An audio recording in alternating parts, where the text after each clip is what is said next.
Hello everyone. In this particular video, we are going to understand the working of cathode ray tube, that is CRT. So cathode ray tube basically is a very important part of CRO.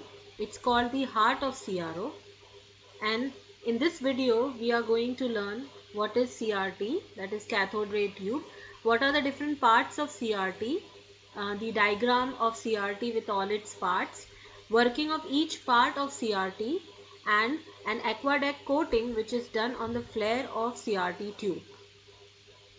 So let us start with what is CRT, that is cathode ray tube. As I have already told you, cathode ray tube is nothing but a very important integral part of CRO. It is called as the heart of CRO, it is that important.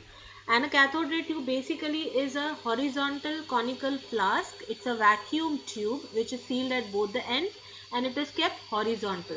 And it is basically used to display the image or the signal on the screen of CRO, which is nothing but the screen of CRT. So cathode ray tube is nothing but a vacuum tube, which is a horizontal vacuum tube. It makes use of electron beam and it deflects the electron beam by either making use of electric field or magnetic field, and by deflecting this beam of electrons we create the image or the signal that we desire on the screen of CRT or the screen of CRO, which is common. So a cathode ray tube is an electronic device in which an electron beam is controlled by either electric or magnetic field. A visual display is created of the input electrical signal on the fluorescent screen of the CRT, which becomes the screen of CRO, and therefore we can see the input signal or the image on the screen of CRO, that is the screen of CRT. So basically cathode ray tube is nothing but a tube, a vacuum tube which creates the signal on the screen for everyone to see. That is, it creates the shape of the waveform on the screen of the measuring instrument, that is CRO, and that is why cathode ray tube is a very important and the very integral part of CRO. So basically, as I said, CRT makes use of electron beam and it deflects that electron beam by either making use of electric or the magnetic field, and then creates the image on the screen, which is not a normal screen but a fluorescent screen. Now, the CRTs are basically of two types. The CRTs which deflect the beam of electron by making use of electric field are called as electrostatic cathode ray tubes, where the deflection of the beam of electron is carried out by making use of electric field. In the other type of CRTs, the deflection is carried out by making use of magnetic fields. So the CRTs which make use of magnetic fields to deflect the beam of electrons to create the desired input signal or to create the desired display on the screen, these CRTs have larger displays. But if the electric field is used to deflect the beam of electrons, then in that case the display produces not very large, but in the CRO larger displays are not a primary requirement. Therefore we make use of electric field deflection system in the CRTs, and therefore the CRT that we are going to study will be deflecting the beam of electrons by making use of electric field. In case of televisions, or in the older televisions that you used to make use of, in those televisions we used to have CRTs to create the image on the screen, which made use of magnetic fields to deflect the beam of electrons to create the desired display on the screen, because in televisions and we require larger displays. That is our primary requirement, and therefore electric field cannot be used for deflecting the beam of electrons, as electric field will not produce larger displays. But the magnetic field can create huge displays. That is our primary requirement in case of televisions. But for the entertainment purpose, magnetic field CRTs are used, electric field CRTs are not used. As I was saying, in CRO, the larger displays is not a primary requirement. Therefore, electric field CRTs are preferred over magnetic field CRTs, and here the simple electric field can be created by making use of parallel plate capacitor arrangement, and then that electric field produced can be used to deflect the beam of electrons to create a desired display. So let us see. As I said, CRT makes use of electrons, deflects the electrons by making use of a deflection system, which can be either electric field or magnetic field deflection system, and creates the image on the screen, which is not a normal screen, it's a fluorescent screen. So for creating the electrons, for producing the electrons, for deflecting the electrons, we need a source of electrons, and therefore the first part of CRT is an electron gun. So what do you mean by electron gun? Electron gun basically is nothing but assembly of a large number of electrodes. There are anodes, there are cathodes, there is filament, there is a grid. All these electrodes, they come together and they produce a very fine and focused beam of electron. So an electron gun is an assembly of electrodes which come together and they produce a very sharp and focused beam of electrons. The second part of CRT is the deflection system. As I said, in CROs we are going to make use of electric field deflection system. So here in the CRT, the deflection system is made up of two pairs of parallel plates. Okay, these pairs of parallel plates are arranged in a capacitor arrangement and they are applied with electric field to deflect the beam of electrons. And the last part of CRT is fluorescent screen, where the display will be seen by the user. So why fluorescent screen? The screen of CRT is coated with a fluorescent material like phosphor. Phosphor is a fluorescent material which is usually used, mainly used for coating the screen of CRT, and it's a fluorescent material which creates the phenomenon of phosphorescence of fluorescence, that is a glow. So why we make use of fluorescent screen? Because here we are creating the image by making use of electrons.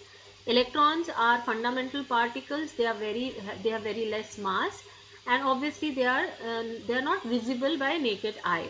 Since these are microscopic particles, electrons being a microscopic particle, you cannot see the display created by electrons on the screen of CRO because they are invisible to a naked eye. Therefore, we coat the screen with a fluorescent material.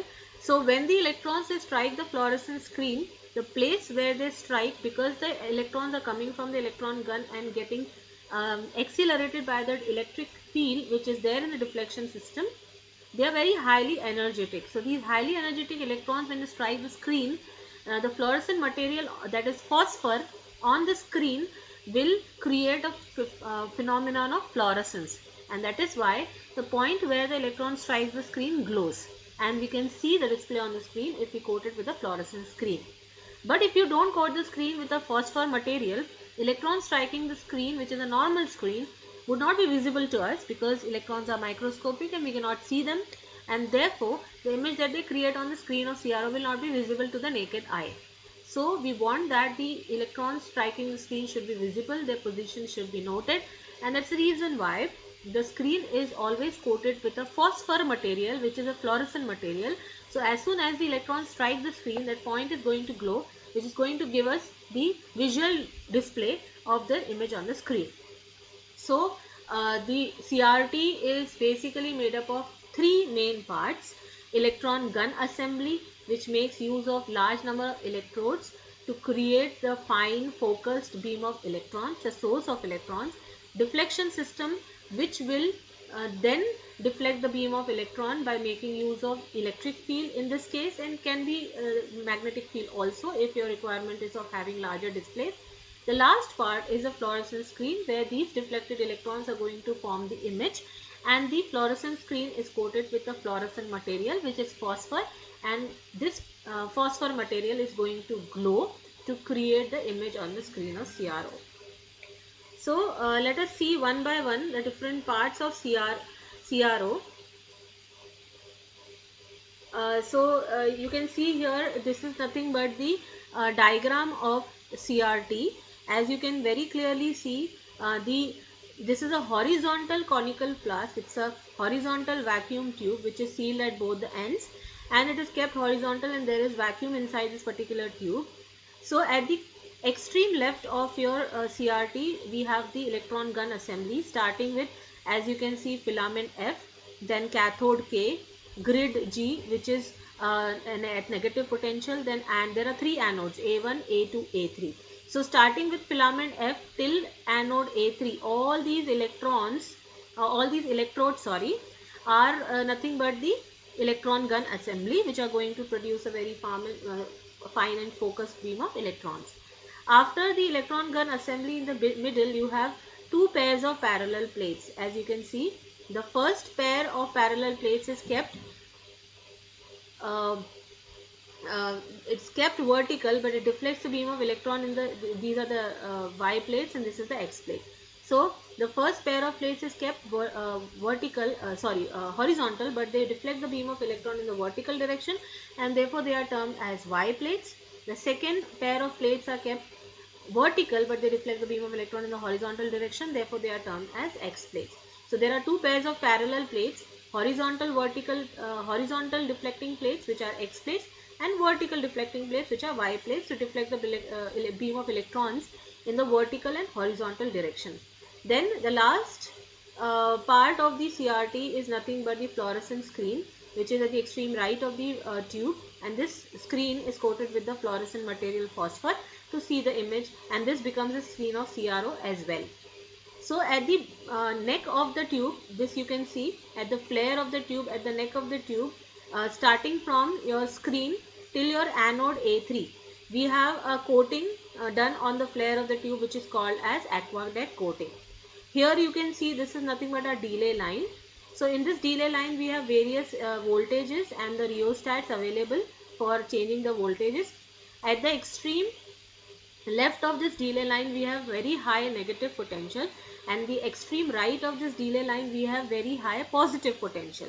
So as you can see here, all the electrodes and the plates and everything is connected to this delay line. The cathode K is connected to the fixed negative potential. Grid G is connected to the variable negative potential. A1, A2, A3 are all on the positive sides of the delay line, and A1, A3 are both very highly positive, and A2 is very you can say less positive potential. So how does it work? Here we have the electron gun assembly, where the filament F, which is made of usually of tungsten, is applied with AC voltage. So when filament F is applied with AC voltage, it is made up of tungsten, and filament F gets heated up. When it gets heated up, now filament F is covered from all the sides by a metallic, usually made up of either copper or any other metal, and this particular cylinder, that is cathode K, is covering the filament F from all the sides. So when filament F is connected to the AC signal, it gets heated up. It in turn heats up the cylinder, which is metallic cylinder, which is called cathode K, and this metallic cylinder is connected to the fixed negative potential, so it is at the negative potential. So since the cylinder K, that is cathode K, is already negative at negative potential, and it is being heated up due to tungsten filament F, it starts emitting the electrons from its surface. Then all the electrons start coming from the surface of the cathode K, which is a metallic cylinder, which is at negative potential, which is fixed. Also due to heating from the filament, it starts emitting the electrons. Now cathode K is surrounded by another cylinder which has a hole at the center. It's also a metallic cylinder, and it is kept at variable negative potential, and which is very high.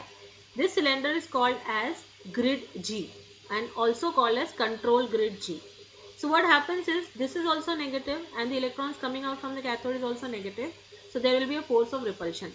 So only those electrons which can overcome the negative potential of grid will be allowed to come out of the grid through the hole at the center.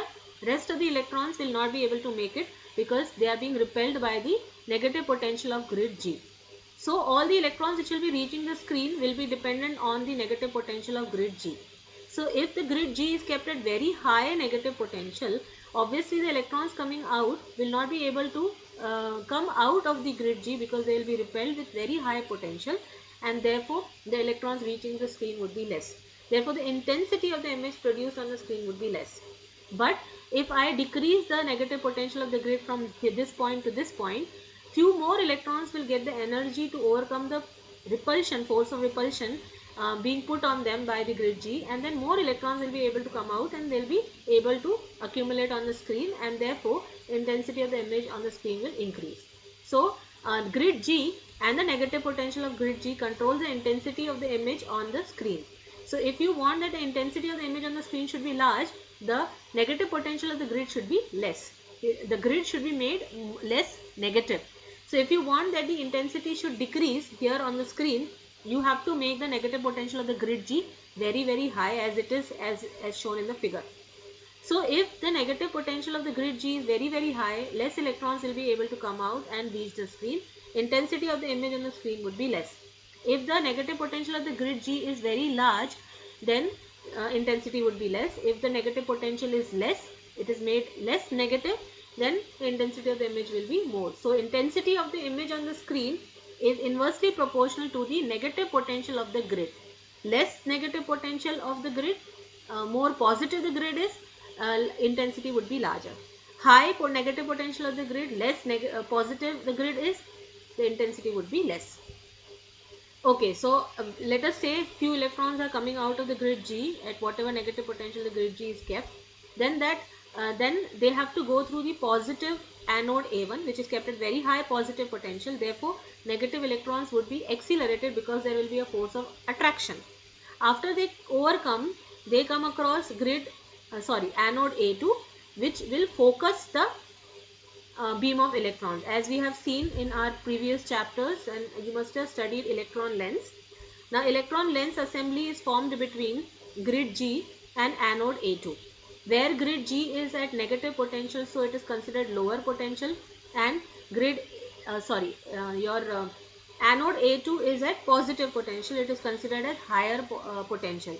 So when the electron beam is moving from negative potential, which is lower potential, towards the region of high potential, that is A2, lens is formed between them, and which this electron lens is going to focus the beam of electrons at somewhere after anode A2.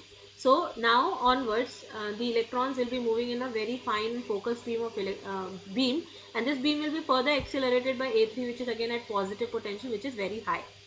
After coming out, the electron beam has to go through the deflection system, and dependent on the electric field applied to the deflection system, it will get deflected and produce the desired image on the screen. And here this is the fluorescent screen.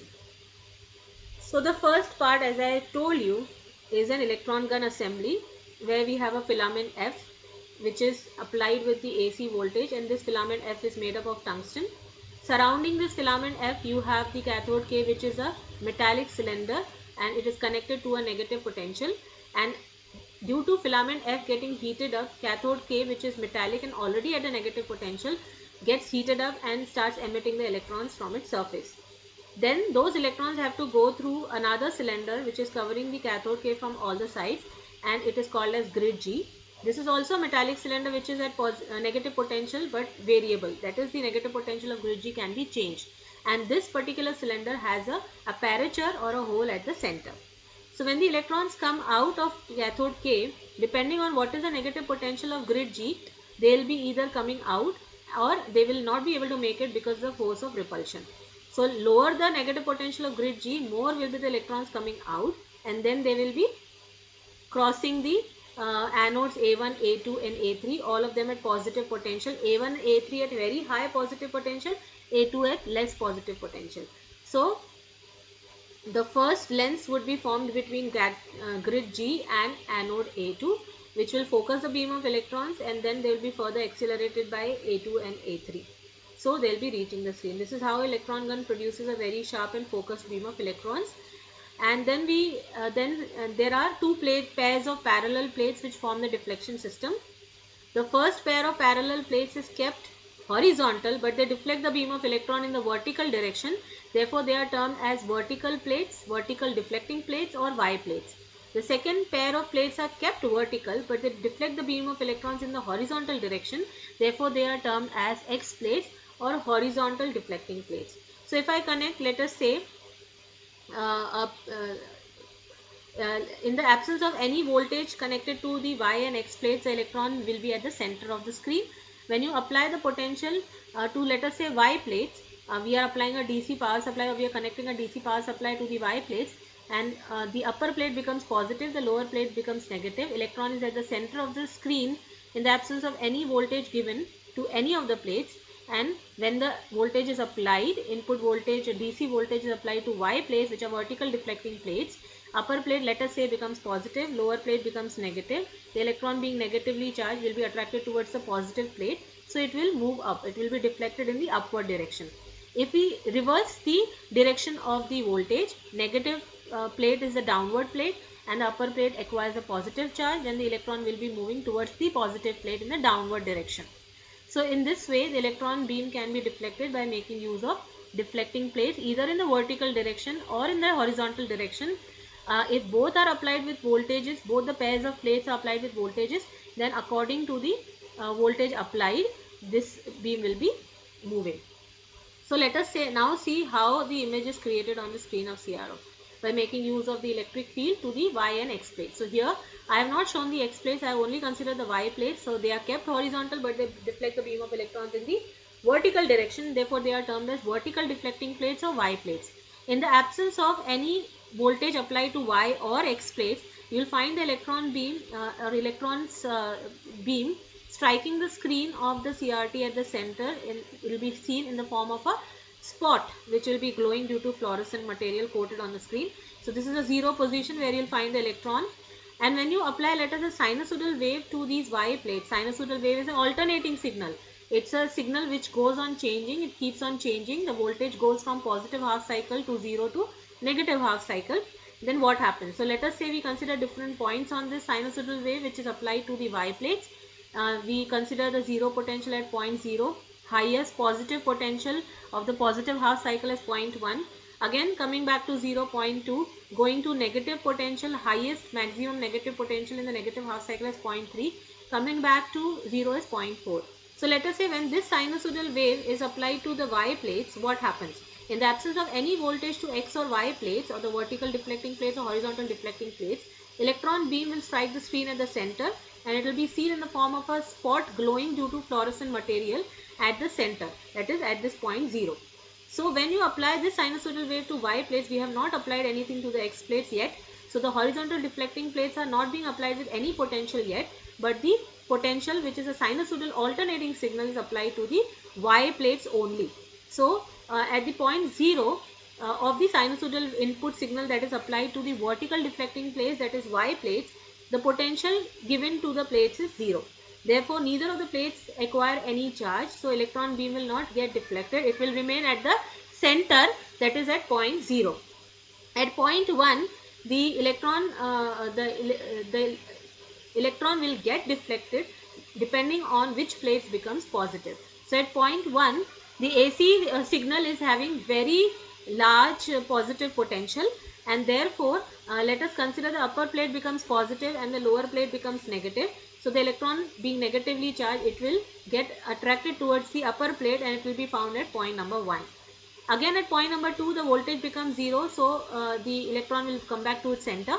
At point 3, the voltage becomes negative, so now the polarity has changed. The signal has gone from positive half cycle to negative half cycle. So this plate was initially positive, this will become negative, and this plate will acquire a positive charge. The polarities have changed. So since this is positive, the electron will be deflected towards the downwards plate which is positively charged. At point 3, it will be very close to the downward plate, and at point number 4, it will again come back to the center because the voltage becomes 0. So if the frequency of this alternating signal is very high, the electron will be moving up and down, up and down, up and down in a very large speed, and therefore due to persistence of vision and due to afterglow, you will observe a vertical line on the screen. So when you apply sinusoidal wave on this to the Y plates, to the vertical deflecting plates, and we are not giving anything to the X plates, then you see a vertical line appearing glowing on the screen. So if you want the signal to be horizontal and you want that the signal should be sine wave, because we have applied a sine wave, but you are getting a vertical line on the screen. So to get the sine wave on the screen, we have to apply some potential to the X plates, because along with Y plates there should be some horizontal deflection to create the sine wave on the screen of CRO. So when a sinusoidal voltage is applied to the vertical deflecting plates, no input is applied to the horizontal plates. The spot on the tube faces moves up and down continuously, tracing a vertical line in the middle of the screen. If the if a constantly increasing ramp voltage is applied to the horizontal deflecting plates, then as well as moving vertically, the spot will also move horizontally, creating the signal that we'll see in the next part. So the last thing that we have to discuss over here is, I had told you about the aquadeck coating. So you can see over here on the neck of the tube, on the flare of the tube, there is a conductive coating done from the screen to the anode A3, which is called as aquadeck coating. Now why do you do this aquadeck coating? Because electrons are continuously bombarding the screen. So after a point, the screen tends to become negative. So the cathode is continuously giving out the electrons, so also cathode tends to become positive. So this will decrease the intensity of the image being produced on the screen. To avoid that, we apply a graphite conductive coating on the flare or the neck of the tube, which is from the screen to the anode A3. So the secondary electrons which are produced on the screen, or the electrons which are accumulated near the screen, will be absorbed by this aquadeck coating, and this conductive graphite coating will take all those electrons back to anode 3, and through the external circuit the anode is going to provide all those electrons to the cathode K. So in this way, aquadeck coating basically, which is done at the flare of the tube, completes the circuit from the screen back to the cathode, so that the screen does not become negative and the cathode does not become positive. So it's a graphite coating on the flare at the inside of the glass envelope. It's connected to the third anode. The secondary electrons are attracted by aquadeck coating and are returned to the ground. Coating thus helps in providing a return path for the electrons and completes the circuit from cathode to screen, so that the intensity of the image on screen is not affected. So with this we come to the end of this particular video. I hope you understood what is CRT and what are its different parts. To summarize, cathode ray tube is a conical flask, a horizontal vacuum tube which is sealed at both the ends, which makes use of electron beam to produce the desired electronic circuit or electronic signal on the screen of CRT. It consists of electron gun, which is assembly of electrodes to produce a Feynman focus beam of electrons. Then it has a deflection system, which is two pairs of parallel plates, Y and X plates, to deflect the beam of electron by making use of electric field. And the last is the fluorescent screen, which is coated with the fluorescent material to produce the image on the screen of CRT and CRO. So these are the different parts of CRT, and I hope that in the next video we can see how CRT is used to produce and to measure the parameters of the electric signal. Thank you.